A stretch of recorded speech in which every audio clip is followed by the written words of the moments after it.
آپ جواز جعفری صاحب سے گزارش ہے کہ ڈاکٹر جواز جعفری صاحب سے تشریف لے آئیں، اور جناب اورنگزیب نیازی صاحب۔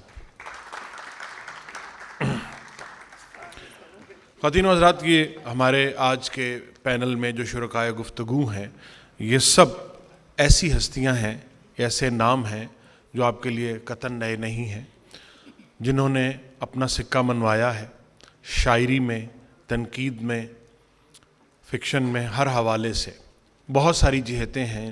یہ تمام شخصیات ایسی ہیں کہ میں اگر کسی ایک کا بھی تعارف کروانا شروع کر دوں تو ہمارا سیشن یہیں پہ ختم ہو جائے گا، لیکن یہ جب گفتگو کریں گے یا بولیں گے تو اس سے آپ کو اندازہ ہوگا کہ کتنی دسترس ہے، کتنی گہری نظر ہے آج کے ادب پر، معاصر ادب پر، اور جو ہمارے ارد گرد تخلیق ہو رہا ہے، دوسرے ممالک میں تخلیق ہو رہا ہے، جو پاکستان میں لکھا جا رہا ہے، کن عنوانات سے لکھا جا رہا ہے۔ جو موضوع ہے آج کی اس گفتگو کا، وہ بھی بڑا دلچسپ موضوع ہے کہ نئی شاعری، نئے امکانات۔ عموماً شاعری کے حوالے سے یہ ایک کلیشے ہے کہ شاعری دو چار موضوعات سے باہر نہیں ہوتی، اور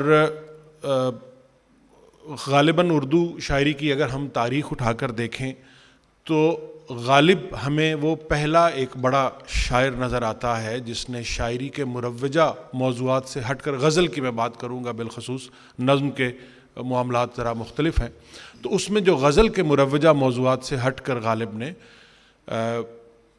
ایسے موضوعات کو شعر میں لے کر آئے، مصروں میں لے کر آئے کہ جن کا شاید ان سے پہلے تصور نہیں کیا جا سکتا تھا۔ لیکن اس کے بعد یہ سلسلہ چلتا ہوا اقبال تک آتا ہے، اقبال کے بعد فیض صاحب تک، مجید امجد تک، اور ایک پوری کہکشاں ہے۔ لیکن یہاں میں یہ وضاحت کر دوں کہ جو نئے امکانات یا نئے مضامین کی بات ہے، یہ ضروری نہیں ہے کہ یہ غالب یا اس کے بعد سے شروع ہوئی ہے۔ اردو کا اگر ہم ولی دکنی کی بات کریں، جو پہلا صاحب دیوان شاعر قلی قطب شاہ کو کچھ لوگ کہتے ہیں، کچھ ولی دکنی صاحب کو کہتے ہیں، تو قلی قطب شاہ کا ایک شعر ہے جو ایسا لگتا ہے کہ ایسے آج کی زبان میں کہا گیا اور آج کے حوالے سے کہا گیا ہے کہ راہ مضمون تازہ بند نہیں، ولی راہ مضمون تازہ بند نہیں، تا قیامت کھلا ہے باب سخن۔ تو یہ ایسا راستہ ہے، یہ ایسا باب ہے کہ اس میں آپ کبھی بھی کسی بھی زمانے میں، کسی بھی لمحے میں نئے موضوع کو روک نہیں سکتے، اور شاعر تو ہوتا ہی چونکہ معاشرے کا نباز ہے، حساس ترین فرد ہوتا ہے معاشرے کا، تو یہ ممکن نہیں ہے کہ اس کی ذات اس کے باہر سے، اس کے خارج سے لا تعلق رہے، اور جب ذات باہر سے اور خارج سے لا تعلق نہیں رہے گی تو یقیناً اس کے جو موضوعات ہیں اس میں بدلتے وقت کے ساتھ ساتھ نئی سے نئی جہتیں، نئی سے نئی اس کے رنگ جو ہیں وہ نکھرتے جائیں گے، ہمارے سامنے آتے جائیں گے۔ موضوعات، شاعری کا نیا پن شاعری کی ڈکشن کی وجہ سے بھی ہوتا ہے، شاعری کے موضوعات کی وجہ سے بھی ہوتا ہے۔ بعض اوقات ہر موضوع اپنے ساتھ ایک اپنی الگ ڈکشن لے کر آتا ہے۔ یہ مختلف اس کی جہتیں ہیں جن پہ ہمارے شرکائے گفتگو آج ہم سے گفتگو کریں گے۔ تو میں گفتگو کا آغاز محترمہ یاسمین حمید صاحبہ سے کرتا ہوں۔ محترمہ، اس حوالے سے نئی شاعری، آپ کا شمار جو ہے وہ جدید ترین جو ہماری نظم کی شاعرات ہیں، اور جنہوں نے معاصر ادب کو بھی بہت پڑھا ہے، جنہوں نے انٹرنیشنل سطح پر آپ کے جو بکس جو کل رونمائی بھی ہوئی جس میں جنوبی ایشیا کی نظموں کی آپ نے اردو میں ترجمہ کیا، اردو کی جو منتخب شاعری ہے وہ بھی آپ نے ترجمہ کی، تو کیسے آپ سمجھتی ہیں کہ جو اردو شاعری ہے ہمارے ہاں، جو بالخصوص جسے ہم نئی شاعری کہتے ہیں، اگر ہم اسے قیام پاکستان کے بعد کا نام دیں یا 21ویں صدی کا حوالے سے تناظر میں دیکھیں، تو کس حد تک یہ شاعری اپنے اندر نئے امکانات اور نئے موضوعات لے کر آ رہی ہے؟ جی بہت شکریہ۔ یہ موضوع آج کا دلچسپ ہے، اور میرا خیال ہے یہ ہم اس کے متعلق بات بھی کرتے رہتے ہیں۔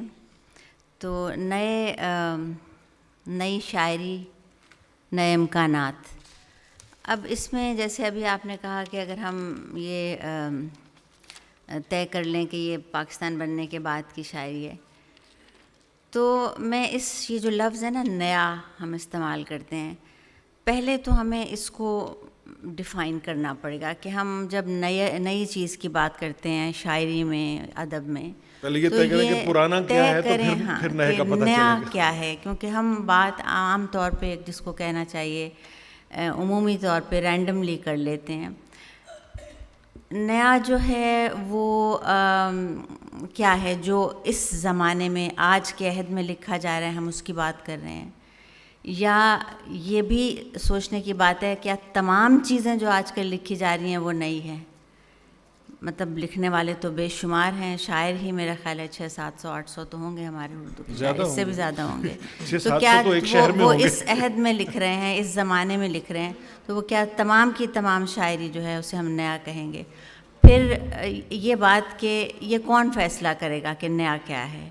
شاعر کرے گا, نقاد کرے گا, یا جو سننے والا ہے, پڑھنے والا ہے وہ کرے گا؟ اور پھر یہ بھی دیکھنا ہوتا ہے کہ جو پڑھنے والا ہے, سننے والا ہے, اس کو اس چیز سے کوئی دلچسپی ہے کہ یہ اصطلاحات جو ہیں یہ کیا ہیں, اب نیا پرانا, اس کو اپنے سننے سے, تفریح سے بھی ایک مطلب ہوتا ہے.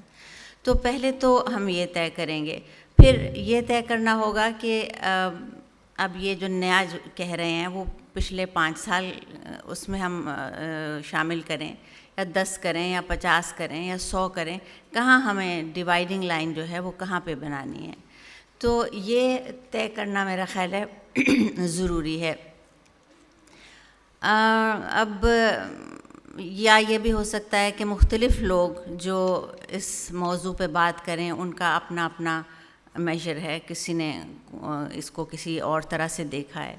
غالب کے بعد کا زمانہ, میر کے بعد کا زمانہ, ولی کے بعد کا زمانہ. تو ابھی جیسے انہوں نے ولی دکنی کی بات کی, میں نے اس موضوع کے بارے میں جب آپ سوچیں تو میرا جو مجھے خیال ہوا وہ یہ ہوا کہ 2 طرح کے, یعنی امکانات کی جب بات کرتے ہیں تو شاید 2 باتوں کا خیال آتا ہے, مجھے خیال آتا ہے. ایک تو وہ شاعری جو اپنے مستقبل کو, یعنی مستقبل میں جو چیز ہو رہی ہے, جو ہونے والی ہے, جو اس کا راستہ متعین کرتی ہے. جیسے ولی ہیں, ولی دکنی بہت اہم شاعر ہے. ایک سوال ہے جو مطلب جو انٹریگ کرتا ہے مجھے کہ کیا ولی دکنی اور میر, ابھی انہوں نے جیسے کہا اس سے, کہ کیا وہ پرانے ہو گئے ہیں؟ جب ہم یہ نئے کی بات کرتے ہیں تو ہم اتنا پیچھے جا کر دیکھیں تو ہم کیسے کہیں گے کہ وہ پرانے ہو گئے ہیں؟ ولی کو اگر چھوڑ بھی دیں تو بھی ولی کی جو اہمیت ہے وہ سب سے زیادہ یہ ہے کہ انہوں نے, یعنی ولی نہ ہوتے تو میر اور سودا اس طرح کی شاعری نہ کرتے, وہ پھر شاید اور طرح کی شاعری کرتے, شاید ان کی زبان بھی تھوڑی مختلف ہوتی, شاید ہے یہ سب. لیکن یہ ہے کہ اب ایک تو یہ ہو گیا کہ جس شاعر نے یا جس لکھنے والے نے مستقبل کو متاثر کیا, مگر خود جو ہے وہ اتنا اون نہیں کرتے اس کو آگے بعد میں آنے والے لوگ. اور پھر ایسے شاعر ہیں جیسے میر خود ہیں جن کو آنے والے زمانے اون کرتے ہیں, اور جی اپنا زمانہ انہیں جو ہے وہ شاید اس طرح نہیں کرتا تھا.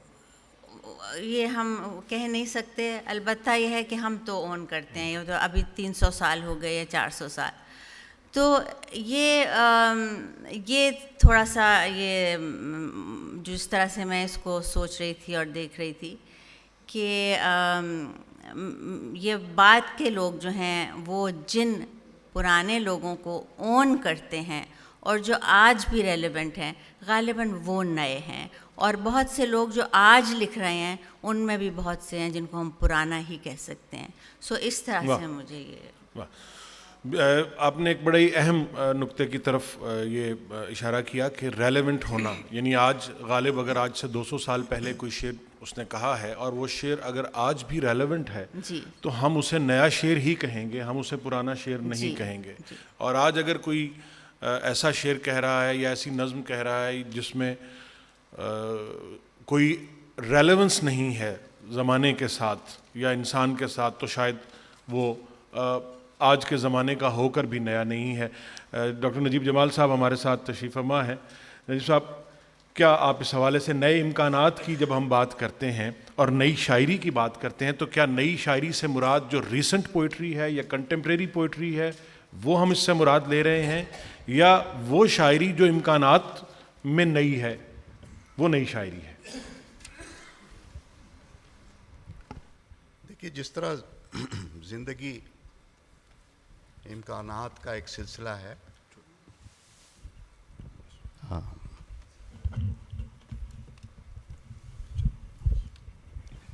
بالکل ایسے ہی شاعری بھی امکانات سے جڑی ہوئی ہے. اور آپ نے خود ہی ایک سلسلہ چھیڑ دیا کہ ولی دکنی سے اور آج تک ہم اگر چلے آئیں تو ایک طرف تو ہماری روایت اور بڑی مضبوط شاعری کی روایت کھڑی ہوئی ہے، اور دوسری طرف تجربات ہیں. یہ بہت اہم بات ہے کہ روایت اور تجربہ مل کر ہی کسی بڑے شعری تجربے کو جنم دیتا ہے. ولی دکنی سے پہلے بھی شاعری کی ایک روایت تھی. اس روایت میں ایک تبدیلی یا ایک بڑا موڑ ولی کی وجہ سے آیا. پھر اس کے بعد ابھی جیسے یاسمین کہہ رہی تھی کہ میر نے تو یہ کہا بھی ہے کہ معشوق جو اپنا تھا باشندہ دکن کا تھا، تو وہ بھی ایک صورت ہمیں نظر آتی ہے. پھر میر کے یہاں جو انفرادی تجربے ہیں، آج بھی ہم میر کو یاد کرتے ہیں، پڑھتے ہیں، تو میر کا جو تجربہ ہے وہ تجربہ آج بھی ہمیں آفاقی نظر آتا ہے. مثلا میر کا یہ کہنا کہ کیا جانوں چشم تر سے ادھر، دل کو کیا ہوا، کس کو خبر ہے میر سمندر کے پار کی. تو اب یہ بھی بالکل ایک نیا تجربہ ہے، اور آپ دیکھیں زبان کیسے صاف ہوتی چلی جا رہی ہے. تو میں سب کو چھوڑ کر غالب پر آ جاتا ہوں کہ غالب کا ایک بہت معروف شعر ہے، اور وہ جو تبدیلی کی ہم بات کرتے ہیں کہ گو میں رہا رہی نے ستم ہائے روزگار، لیکن تیرے خیال سے غافل نہیں رہا. اب یہ دونوں چیزیں آ گئی کہ روزگار بھی ہے، غم جانا بھی ہے. سب چھوڑ دیجئے، فیض کے یہاں آ جائیے کہ دونوں جہان تیری محبت میں ہار کے اور تجھ سے بھی دل فریب ہیں، دنیا نے تیری یاد سے بیگانہ کر دیا، تجھ سے بھی دل فریب ہیں غم روزگار کے. تو اب آپ دیکھیں کہ یہ جو انفرادی اور شخصی تجربہ ہے، ایلیٹ نے بھی یہی بات کی تھی کہ روایت اور انفرادی تجربہ کسی بڑے تجربے کو جنم دیتے ہیں. تو یہ سلسلہ جو ہے وہ چل رہا ہے. اس لیے یہ نئے اور پرانے کی بحث جو ہے یہ شاید اتنی ریلیونٹ نہیں ہے، کیونکہ ہر دور میں ایک پرانا ہوتا ہے کچھ اور کچھ نیا ہوتا ہے. تو یہ دونوں ہی مل کر کے روایت کو آگے بڑھاتے ہیں، اور اس کی بہت ساری مثالیں جو ہیں وہ ہمیں اپنی شاعری میں نظر آتی ہیں. کشور میرے سامنے بیٹھے ہیں، میں ان کا وہ شعر ضرور پڑھوں گا. اپنی بے چہرگی چھپانے کو آئینے کو ادھر ادھر رکھ، کیا کہنے، اور کہاں کے نام و نسب، علم کیا فضیلت کیا، جہاں رزق میں توقیر اہل حاجت کیا. واہ. اچھا، اب میں ایک اور چیز رکھنا چاہتا ہوں سامنے کہ جو بالکل نیا ہے، یعنی جو ہمارے دور کی ضرورت ہے. اس میں کل بھی میں نے ایک بات کی تھی کہ ہمارا ایک کلچر ہے، علوم ہیں، اور خاص طور سے سماجی علوم، جن کی طرف ہم نے اب توجہ کرنا کم کر دی ہے. حالانکہ میں ورڈزورتھ کی ایک بات آپ کو سنانا چاہتا ہوں. بہت ہی شاندار بات انہوں نے کہی تھی ورڈزورتھ نے کہ شاعری سائنس کے چہرے پر جذبات کی رونق کا نام ہے.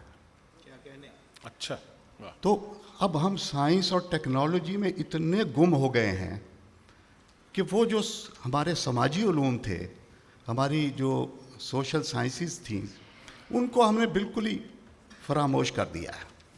اور کہیں بھی ہمیں یہ یاد نہیں رہتا کہ زندگی تو ایک بڑی حقیقت ہے، موت بھی ایک بہت بڑی حقیقت ہے، اور اس پر دہشت کا جو خوف ہے وہ بھی ایک بہت بڑی حقیقت ہے، اور کیسے کیسے لوگوں نے اس حقیقت کو بیان کیا ہے۔ مثلا میں نذیر اکبر آبادی کو اس وقت ضرور یاد کروں گا کہ تن سوکھا کبڑی پیٹ ہوئی، گھوڑے پر زین دھرو بابا، اب موت نقارہ باز چکا، چلنے کی فکر کرو بابا۔ اور میرے دور کا رئیس فروغ ہے جو کہتا ہے کہ روز سائے کہیں تو جاتے، ایک دن ہم بھی ساتھ ہو لیں گے۔ اب یہ بالکل نیاپن ہے اور بالکل نئی بات ہے، اور محسوس ہم سب کرتے ہیں، لیکن بیان اس کو کوئی کرتا ہے۔ تو زندگی، موت اور زمانہ، تاریخ اور کلچر، یہ 5 چیزیں ہیں جو اب ہم سے جدید اردو شاعری میں ہم سے تقاضا کرتی ہیں کہ ان تمام پہلوؤں کو، زندگی کے، زمانے کے، تاریخ کے، کلچر کے، ان سب پہلوؤں سے ہم آشنا ہوں، ہمیں یہ معلوم ہو کہ میرے بہاولپور کے ایک شاعر ہیں، ان کا شعر ہے کہ ہوئے ہیں دیر سے ہموار زندگی کے لیے، ہوئے ہیں دیر سے ہموار زندگی کے لیے، ضرور ہم کسی لشکر کا راستہ رہے ہیں۔ کیا کہنے، اب یہ دیکھیں پوری ایک تاریخ آپ کو نظر آئے گی۔ اقبال نے تو کہا تھا نا، ٹوٹی ہوئی تناب ادھر بجھی ہوئی، یہ دیکھیے آپ، ضرور ہم کسی لشکر کا راستہ رہے۔ تو یہ لشکر کا جو راستہ ہے، یہ شاید ہم اسی کے لیے ہموار ہوئے تھے، اور ہم نے کبھی سوچا ہی نہیں کہ ہم اس ہمواری سے کسی طرح نکلیں، باہر آئیں۔ ہم تو یہاں جو اس طرح کی محفلیں ہوتی ہیں اس کے اندر ہم چاہتے ہیں کہ اگر ہم فنڈنگ کریں، پیسے دیں، تو میلادوں کے لیے پیسے دیں، قوالیوں کے لیے پیسے دیں۔ یہ جو 3-4 دن سے ہم لوگ دیکھ رہے ہیں، ایک ہجوم اور ایک لوگوں کی رونق جو چہروں کے اوپر آ گئی، تو دیکھیے بات یہ ہے کہ پھر مجھے ورڈزورتھ یاد آتا ہے۔ ورڈزورتھ یہ کہتا ہے کہ یہ جو شاعری ہے یا شاعر جو ہے،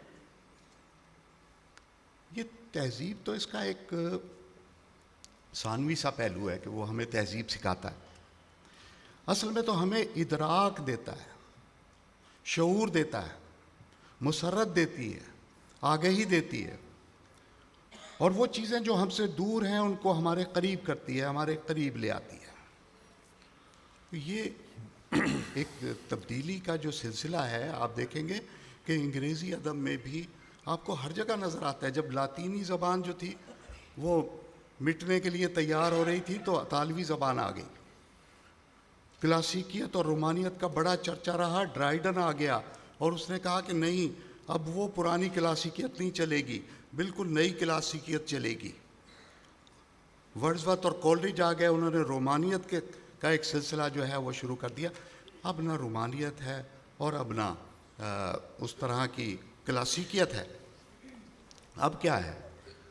اب ہے زندگی کے قول محال کو سمجھنا، محسوس کرنا، بیان کرنا۔ اچھا ڈاکٹر صاحب، اس میں ویسے یہ ایک جو آپ کی گفتگو سے چیز ظاہر ہو رہی ہے وہ یہی ہے کہ ہر زمانے میں یا ہر دور میں یہ ایک تحریک رہی نئے امکانات کے حوالے سے، چاہے وہ سیاسی تحریک کی شکل میں آئے، چاہے وہ سماجی تبدیلی کی شکل میں آئے۔ ہم شاعری، اردو شاعری کی بھی اگر ہم بات کریں تو جس دور میں بھی جو گزرا ہے، اس نے اپنے ہاں یہ دعویٰ ضرور کیا کہ میں نئے موضوعات لے کر آ رہا ہوں، یا میں نئے امکانات لے کر آ رہا ہوں، یا میری شاعری نئی شاعری ہے۔ تو یہ ایک ایسا ٹرینڈ ہے جس میں فاطمہ حسن صاحبہ ہمارے ساتھ موجود ہیں، انہوں نے ایک پورا تھیسس غالباً مقالہ اس پہ لکھا ہے، تو ہم سننا چاہیں گے۔ ڈاکٹر صاحبہ ماشاءاللہ بہت مقالہ تو نہیں پڑھوں گی، لیکن جو سوالات یہ اٹھا رہے کیونکہ اس کو پھر ہیں ان کے جوابات اس میں موجود ہیں۔ دوسرے راؤنڈ میں ان کو وائنڈ اپ کریں گے۔ میں یہ بتاؤں کہ مجھے بھی یہ لگا کہ یہ ایک بہت طویل اور بہت اہم موضوع ہے، تو میں سمیٹ کر ہی اس میں لکھا ہے کہ یہ ہر دور میں رہا ہے.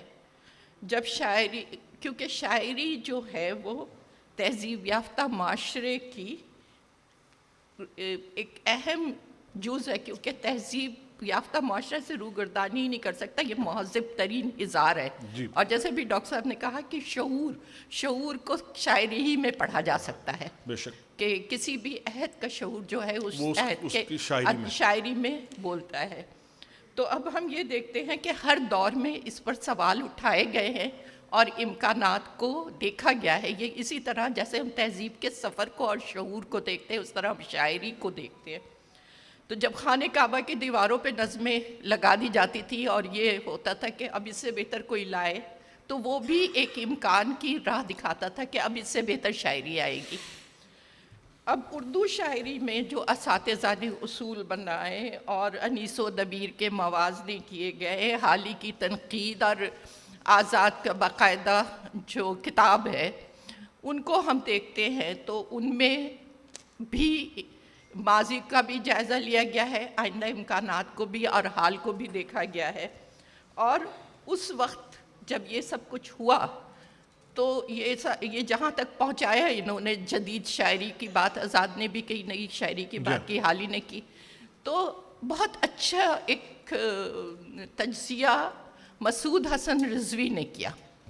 اور انہوں نے یہ بات پوائنٹ آؤٹ کی کہ ان اساتذہ نے یہ بتانے کے لیے کہ آئندہ شاعری کیا ہونی چاہیے، پچھلی شاعری میں اصلاحات تو بتائی، مگر اس کو کچھ ایسا تاثر دے رہے ہیں کہ جیسے پچھلی شاعری سب بیکار تھی. تو پھر انہوں نے اس کا تجزیہ کر کے بتایا کہ یورپ کی فضیلت کا اعتقاد اور مذاق سخن کی نادرستی، ان سب کے مجموعی اثر نے شعر کے حسن پر غلط فہمیوں کا پردہ ڈال دیا اور اردو شاعری کو بالخصوص ہماری نگاہ میں سبک کر دیا. یہ مسعود حسن رضوی کا تجزیہ تھا.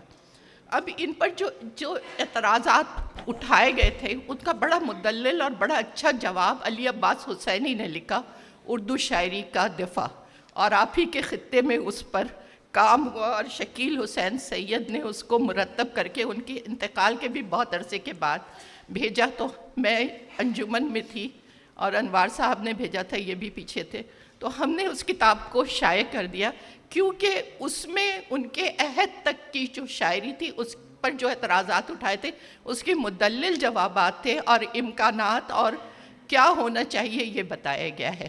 یہ کتاب انجمن نے شائع کر دی ہے. پھر ہم دیکھتے ہیں کہ ایک اور دور آتا ہے جب یہ نعرہ لگتا ہے کہ غزل نیوے شیش سخن ہے. سلیم احمد نے کہا نئی نظم میں پورا آدمی کہاں ہے، حسن عسکری نے کہا ادب مر گیا ہے. تو پھر جواب آتا ہے، اور جواب آتا ہے اسی عہد کے ایک ایسے شاعر کی طرف سے جو بہت پڑھا لکھا بھی تھا اور خود بہت مستند شاعر تھا. اور اس نے پھر ایک لیکچر دیا جدید اردو شاعری 1988 عیسوی میں، عزیز حامد مدنی. اور یہ اتنا اچھا لیکچر تھا، طویل لیکچر، کہ پھر ان سے کہا گیا کہ آپ اس لیکچر پر مزید آگے بڑھائیے، اور انہوں نے 2 جلدوں میں کتاب لکھی. اور وہ اس میں ایک جملے کو میں نے پکڑا کیونکہ مجھے نئی کا وہ کرنا تھا، تعین کرنا تھا، جیسے ابھی یاسمین حمید نے کہا کہ نئی کیا ہے. تو عزیز حامد مدنی نے شروع ہی میں جدید کو ڈیفائن کر دیا. انہوں نے کہا کہ میرے اس موضوع میں جدید وہ ہے جو قدیم نہیں ہے، قدیم کی ضد ہے جدید. تو میں نے کہا کہ میرے بھی اس موضوع میں نئی وہ ہے جو پرانی نہیں ہے. تو اب انہوں نے وہ اپنے اس مضمون میں، اس کتاب میں احمد فراز، کشور ناہید بیٹھی ہیں، یہ ثروت حسین اور عشرت آفرین تک کی مثالیں دی ہیں انہوں نے، اور ان کی شاعری کے نمونے پیش کیے ہیں. تو اب ہم یہ دیکھتے ہیں کہ عزیز حامد مدنی نے عشرت آفرین تک کام کر دیا اور ہمیں بتا دیا کہ جدید اردو شاعری کیا ہے. اگر ہم ان ساری کتابوں کو تسلسل سے پڑھیں تو اب ہمیں اس سے آگے دیکھنا ہے. تو میں نے پھر اس بات کو پیش نظر رکھا کہ اب میں اس سے آگے دیکھوں، عشرت آفرین سے آگے. تو میں نے پھر اپنے لیے کچھ یہ کہ میرے نزدیک موضوع کے لحاظ سے اپنے دور کے جذباتی اور معاشرتی مسائل کی نشاندہی، نئی زندگی کے خد و خال کو نمایاں کرنے والے، نظم کا اسلوب اور آہنگ بھی نیا ہو، روایت سے وابستگی بھی ہو اور انحراف بھی ہو۔ یہ نہیں ہے کہ بالکل روایت کو چھوڑ دیں اور روایت سے انحراف بھی کچھ نیا بھی لائیں کہ بھائی آپ اس کو کہاں لے گئے ہیں، اور اس کے بعد نئے تجربات سے انفرادیت کی کوئی جھلک بھی نظر آئے۔ اور اس کے بعد حیت کے اعتبار سے تو ہمارے دور میں اب جو 60s تک جو تجربے ہو چکے تھے نظم معرہ کے، نثری نظم کے، اس کے بعد حیت کے لحاظ سے کوئی تجربہ نہیں ہوا۔ ہائیکو ثلاثی لکھی گئی لیکن یہ اردو نظم کے دھارے میں شامل نہیں ہو سکی۔ اب اس پس منظر میں جب میں آج کے شعراء پہ نظر ڈالتی ہوں تو ایک طویل وہ فہرست ہے جن کا سب کا نام لینا اور سب پر لکھنے کے لیے تو پھر عزیز احمد مدنی جیسی 2 کتابیں چاہیے، اور وہ بھی ناموں اس میں بھی کچھ نہیں ہے۔ تو میں نے 3 شعراء کو اس میں حوالے کے طور پہ پیش کیا ہے، اور وہ تینوں کی نظموں کو لیا ہے۔ پہلے ہیں علی محمد فرشی، دوسرے ہیں سلمان ثروت، اور تیسری ہیں سدرا عمران سحر۔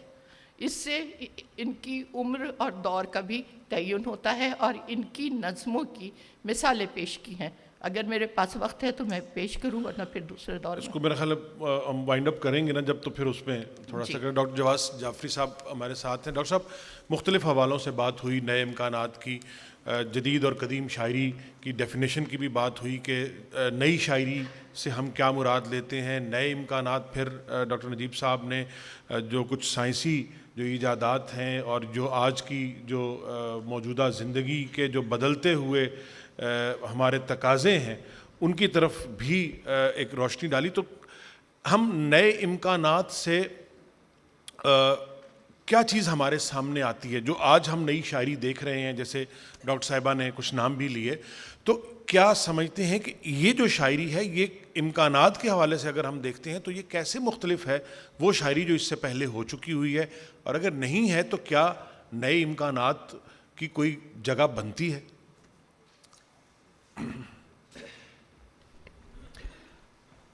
بہت شکریہ۔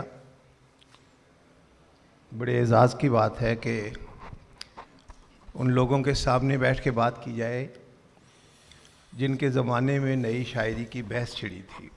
ہمارے درمیان افتخار عارف صاحب، کشور آپا بیٹھی ہیں اور سینئر لوگ بیٹھے ہیں۔ میرا خیال ہے کہ بساط ہم نے زیادہ پھیلا دی۔ میرے سینئر دوست جو ہیں قابل احترام اسپیکرز، اور کچھ زیادہ ہی ماضی تک ہم چلے گئے۔ اگر ہم نئی شاعری کی بات جب ہم کرتے ہیں تو ظاہر ہے ہم بڑی آسانی سے اس کے حدود اربے کو تلاش کر سکتے ہیں۔ جیسے ہم دنیا کے نقشے پہ کئی ملکوں کے درمیان ایک مخصوص ملک تلاش کر سکتے ہیں، اور ہم دیکھتے ہیں اس کے ارد گرد سرحدیں ہوتی ہیں، ان میں وہ گھرا ہوا ہوتا ہے۔ اسی طرح ہم نئی شاعری کی جو بحث ہے یا تحریک ہے، اسے بھی مختلف ادبی دبستانوں اور تحریکوں کے درمیان تلاش کر سکتے ہیں کہ یہ بحث کب شروع ہوئی تھی۔ ہمارے ادب میں جدید یا نئی شاعری کا لفظ جو ہے یہ 1940 کے لگ بھگ استعمال ہونا شروع ہوا ہے، اور استعمال کرنے والے یا نئے کا ساتھ دینے والے یا نئے کا نعرہ لگانے والے وہ تھے جو پرانے کو ملیا میٹ کرنا چاہتے تھے۔ وہ قدیم جو قدیم تھا اس کے خلاف تھے، اور جاگیرداری اور غلامی کے زمانے کی جتنی قدریں تھیں وہ ان سب کو صفحہ ہستی سے مٹانا چاہتے تھے، اور جو لکھ رہے تھے ان کا دعویٰ تھا کہ یہ نئی شاعری ہے۔ یہ 1936 کے آس پاس کے دن ہیں، اور شروع میں یہ نعرہ ترقی پسندوں نے لگایا تھا، اور وہی اپنے ادب کو نیا ادب کہتے تھے۔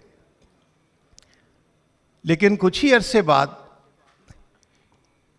وہ جس تصور ادب کو لے کے آگے بڑھ رہے تھے، کچھ لوگوں نے اس کے برعکس لکھنا شروع کر دیا، تو انہوں نے یا تو انہیں نکال دیا یا وہ خود نکل گئے۔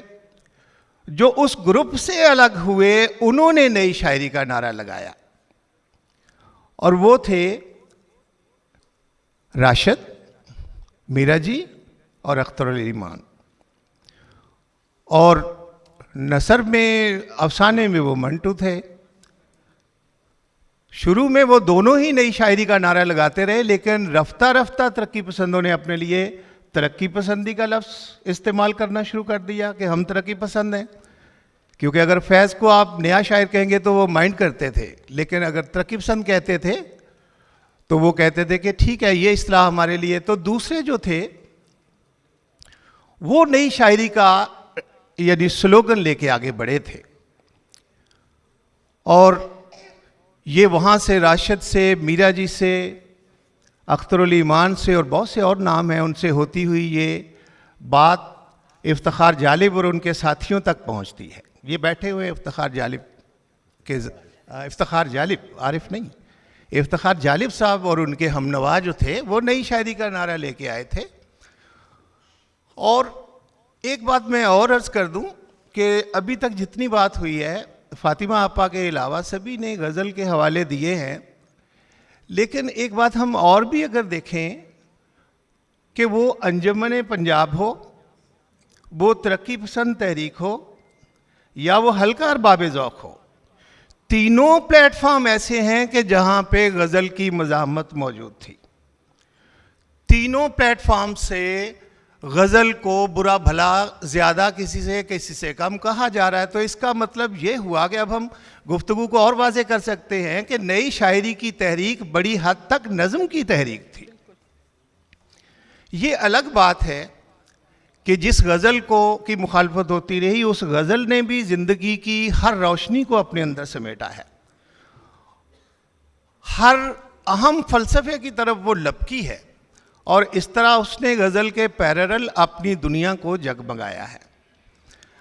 اب یہ افتخار جالب اور ان کے دوست، جن میں یہ کشور آپا بھی بیٹھی ہیں، عبدالرشید ہیں، افضال سید ہیں، اور بہت بڑے بڑے نام ہیں، ان سے ہوتی ہوئی یہ نئی شاعری کی تحریک جو ہے وہ اب ہم تک پہنچی ہے۔ اور نئی شاعری کا ظاہر ہے کہ یہ علمی ادبی اصطلاح ہے، اور اس کے معنی سمپل سے ہیں کہ ایسی شاعری جو ایک نئے مذاق سخن کو تشکیل دیتی ہے، یا ایک نئے مذاق سخن کی نمائندگی کرتی ہے۔ اب مذاق سخن کا بھی مسئلہ ہے کہ ہر آدمی کا مذاق سخن الگ ہوتا ہے، لہٰذا یہ تعریف کرنی بھی بڑی مشکل ہو جاتی کہ شعور کی سطح مختلف ہے، تو ہر آدمی کے لیے نئے کے معنی بھی بدل جاتے ہیں۔ بہرحال اب آپ کی جو دوسرا حصہ ہے، میں تھوڑی سی بات اس پہ کرنا چاہتا ہوں کہ یہ نئی شاعری جو ہے، اب نئی شاعری کا تصور بھی پرانا ہو گیا۔ اب افتخار جالب کے زمانے کا جو نئے ادب کا نعرہ تھا میرے نزدیک وہ بھی فرسودہ ہو گیا ہے، وہ بھی پرانا ہو گیا ہے، وہ بھی بہت پیچھے رہ گیا ہے۔ اور اس زمانے کے لوگ جو ہیں، مثلا ظفر اقبال صاحب ہیں، افتخار عارف صاحب ہیں، صابر ظفر ہیں، یہ ان کے بعد کے لوگوں میں غلام حسین ساجد وغیرہ ہیں، یہ ہر نسل کے ساتھ چل رہے ہیں، اور انہوں نے ہر نسل کے جو ترجیحات ہیں، ان کی موضوعاتی ترجیحات یا ڈکشن کی یا زبان کی، انہوں نے یہ 4-5 وہ لوگ ہیں جنہوں نے ہر زمانے میں نئے ادب کا ساتھ دیا ہے۔ تو اس وقت بڑی حد تک میں سمجھتا ہوں کہ اس سے مراد نظم کی شاعری ہے، اور میں چاہوں گا کہ ذرا بات اور آگے بڑھائی جائے تاکہ باقی لوگ بھی بات کریں۔ اورنگزیب نیازی صاحب ہمارے ساتھ ہیں۔ اورنگزیب نیازی صاحب، بات نئی شاعری، نئے امکانات کے حوالے سے ہو رہی ہے۔ ہم مختلف روایات کی شاعری، غزل، نظم سے ہوتے ہوئے اس کے مختلف زاویوں کو دیکھتے ہوئے ایک چیز جو ابھی تک جس پہ بات شاید نہیں ہو سکی یا وہ ہونی چاہیے تھی، کہ آج کی جب ہم بات کرتے ہیں، آج کے زمانے کی، آج کی نسل کی جب ہم بات کرتے ہیں، وہ نسل جو آج پروان چڑھ رہی ہے، ایک بڑا اہم سوال یہ ہے کہ اس نسل کے لیے ریلیونٹ کیا ہے؟ کیا جب ہم کیفیات پر یا صورتحال پر تو شاعری ہو سکتا ہے میر کا یا غالب کا شعر بھی آج بھی آپ کو ریلیونٹ ظاہر کرتا ہو، لیکن آج ہم جنہوں نے 80 یا 90 کی دہائی میں یا 70 کی دہائی میں شعر کہنے شروع کیے اور وہ شاعری چل رہی ہے آج کی وہ نسل جو اس وقت کالجز میں ہے یا وہ اس میں آ رہی ہے، جتنی تیزی سے یہ زمانہ اب بدلتا جا رہا ہے، کیا اس کے لیے وہ استعارات، اس کے لیے وہ موضوعات ریلیونٹ ہیں آج بھی، یا شاعری میں یکسر کوئی ایک نئی چیز درکار ہے، کوئی نئی جہت درکار ہے؟ شکریہ شکیل، میرے سینئرز دوستوں نے بہت ساری باتیں نئی شاعری کے حوالے سے کی ہیں۔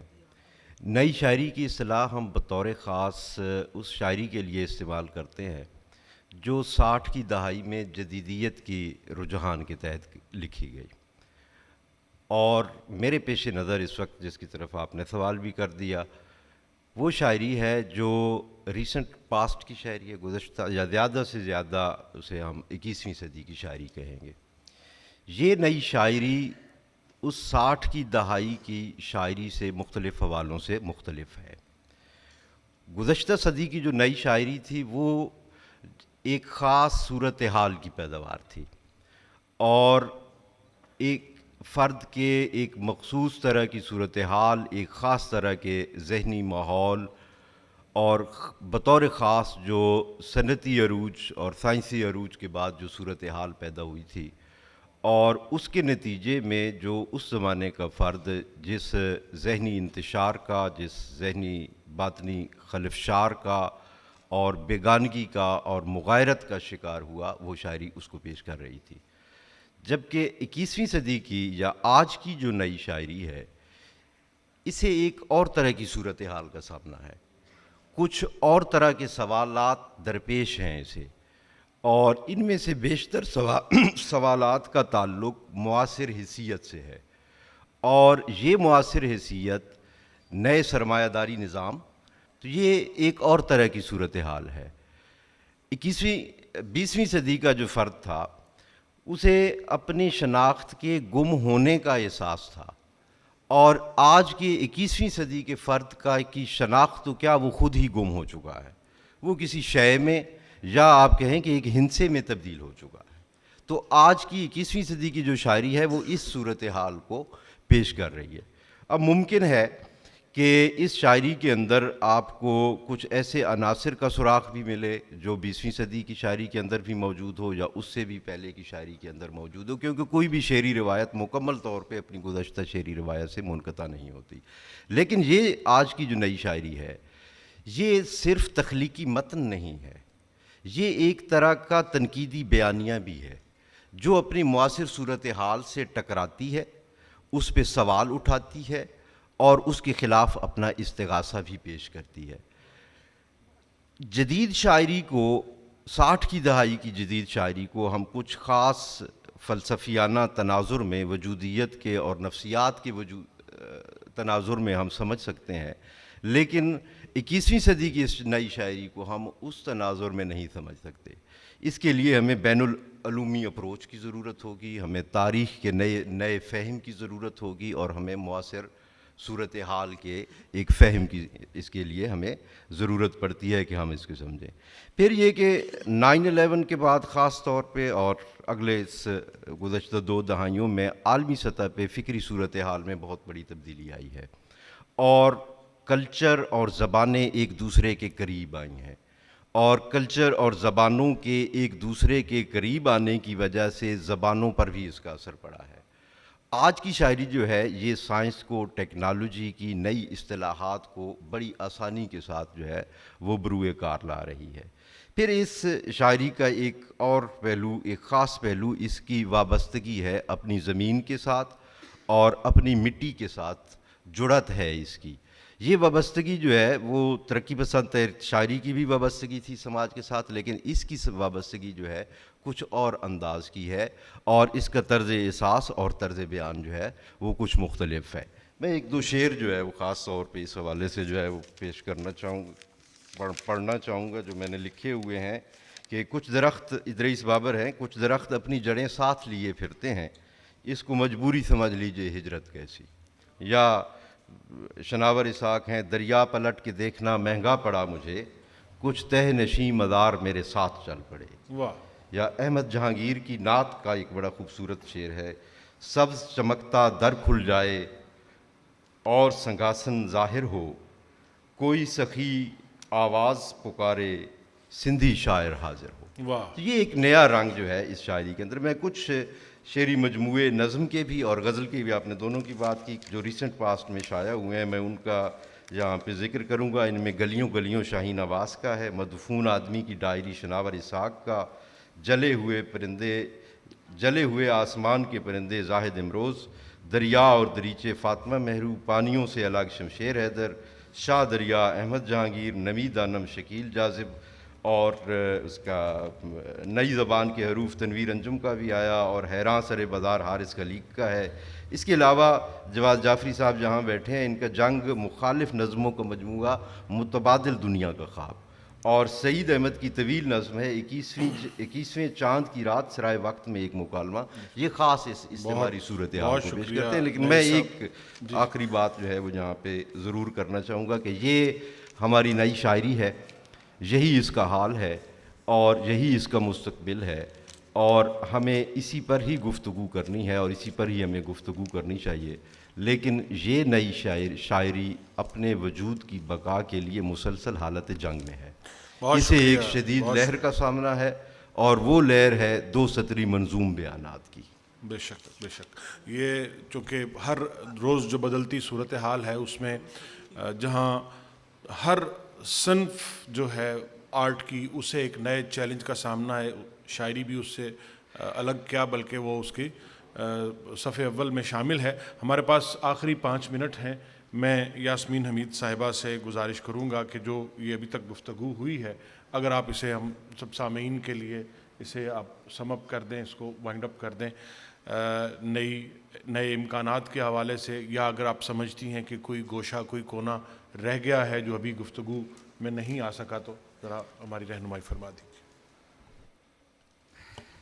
بہت شکریہ. سب نے مختلف باتیں کی، اور شروع ہوا اس بات سے سب یہ سلسلہ کہ نئی شاعری کا مطلب کیا ہے، نیا ہم کسے کہتے ہیں. پھر ابھی جواز جعفری صاحب نے بات کی، فاطمہ نے اپنا مقالہ جو ہے اس کی تلخیص پیش کی. تو ان سب باتوں کو سامنے رکھ کر ایک آدھ بات میرے ذہن میں آ رہی تھی. ایک تو یہ کہ نظم جو ہے وہ بہت اہم ہے. اگر ہم چلیے یہاں پہ تعین نہیں ہوا، کسی نے کہا کہ 1940 سے شروع ہوتا ہے جو زمانہ، اس کے بعد کی نظم جو ہے اسے ہم جدید کہتے ہیں. پھر 21ویں صدی، ابھی اورنگزیب صاحب نے کہا کہ جو 21ویں صدی کے پچھلے 20 سال ہیں انہیں ہم جدید کہہ سکتے ہیں. تو چلیے ہم اس کو جو بالکل رواں عہد ہے ہم وہاں اس میں آ جاتے ہیں. اور رواں عہد میں یہ بات درست ہے، شمس الرحمن صاحب نے کہیں لکھا ہے کہ موضوعات ہمارے جو غزل کے تھے اور جو اس سے یعنی اب ترقی پسند تحریک کے پہلے کے زمانے کے تھے وہ محدود تھے بہت. اور 20ویں صدی، اور اب ہماری مطلب 20 سال گزر چکے ہیں، 21ویں صدی بھی شروع ہو چکی ہے. اس میں موضوعات کا تنوع بہت زیادہ ہے، اور جو موضوعات کا تنوع ہے وہ نظم کی وجہ سے ہے، کیونکہ نظم میں وہ پابندی جو غزل میں تھی وہ ظاہر ہے وہ نہیں ہے. اور پھر نظم کی مختلف حیتیں بھی، اگر پابند نظم آپ لے لیجئے تو اس میں بھی ایک طرح کی پابندی بنتی ہے، اور ظاہر ہے موضوع بھی اس میں جو ہے اس کی ڈسکرپشن جو ہے وہ ایک خاص حدود میں رہ کر کرنی پڑتی ہے.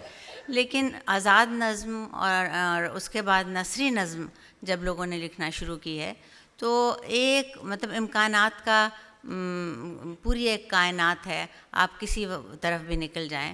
اور نئی نظم میرے خیال میں ٹھوس نہیں ہے، اگر ہم اس کے بارے میں سوچیں تو ایک فلوئڈ کی طرح ہے جس کو ہم جس طرف بھی لے جانا چاہیں وہ جائز ہے.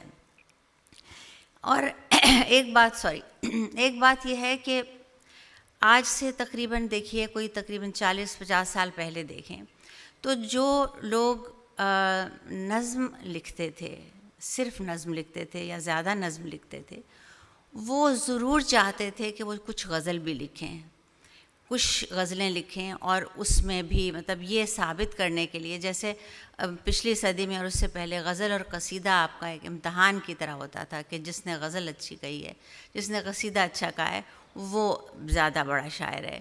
تو ہمارے ہاں یہ تھا کہ نظم لکھنے والے جو ہیں وہ غزل لکھ کر ایک استناد جو ہے اس کو حاصل کرنا چاہتے تھے۔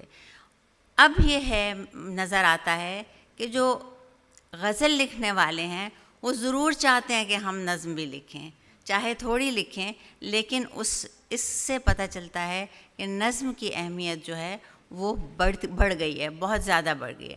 ابھی پچھلے دنوں میرا خیال ہے 1-1.5 مہینہ پہلے لاہور میں، ہمارے اسی شہر میں، مجھے لگا میں کراچی میں بیٹھی ہوں، ہم یہاں پر حلقہ ارباب ذوق میں کتابوں کا اجرا ہوا، تو نظم کی 9 کتابیں جو ہیں اس میں شامل کی گئیں، جس میں جواز صاحب کی بھی ایک کتاب تھی۔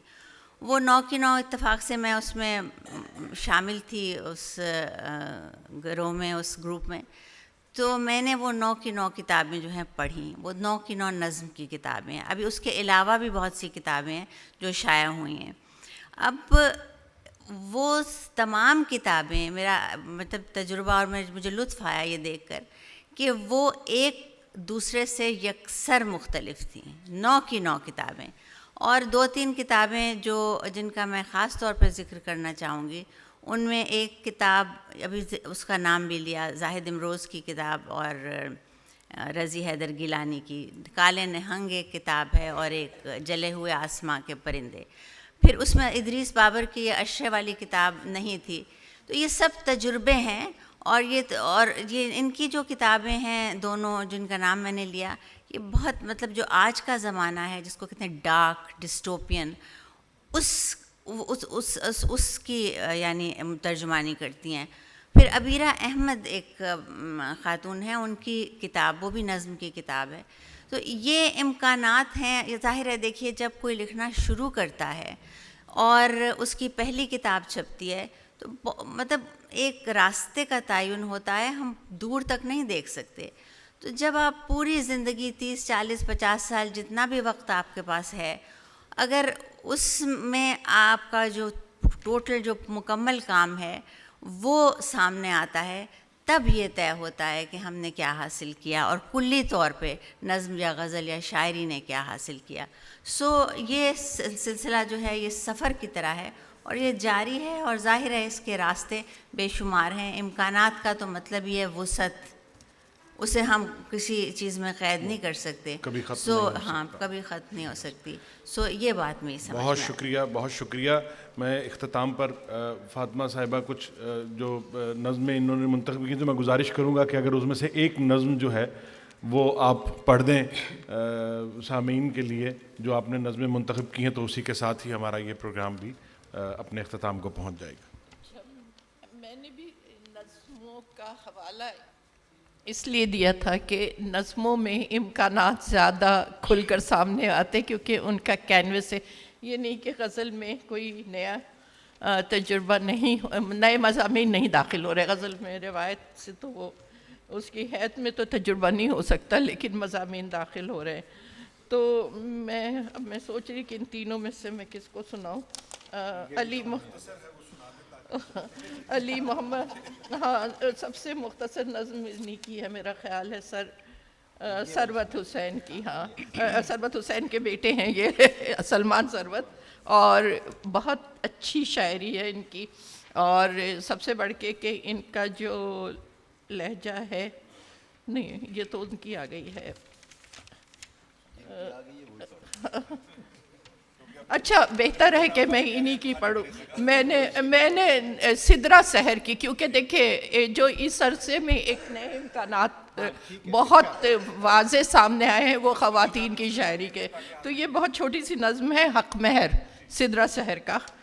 ہم نے سنی اپنے مرنے کی خبر، ہم نے سنی اپنے مرنے کی خبر، اور لکھا ایک کتبہ ہم نے دیکھی ایک لاش اور مانگا ایک تابوت یعنی تم. خواتین و حضرات، آپ کی سماعتوں کا بہت شکریہ. نئی شاعری نئے امکانات والا یہ سیشن اپنے اختتام کو پہنچتا ہے. اب اس کے بعد اگلا سیشن، اس کے لیے میں دعوت دوں گا جو ابھی ہمارا چلے گا، Pakistan's deep air quality crisis, next steps and imperatives. Osama Siddique صاحب.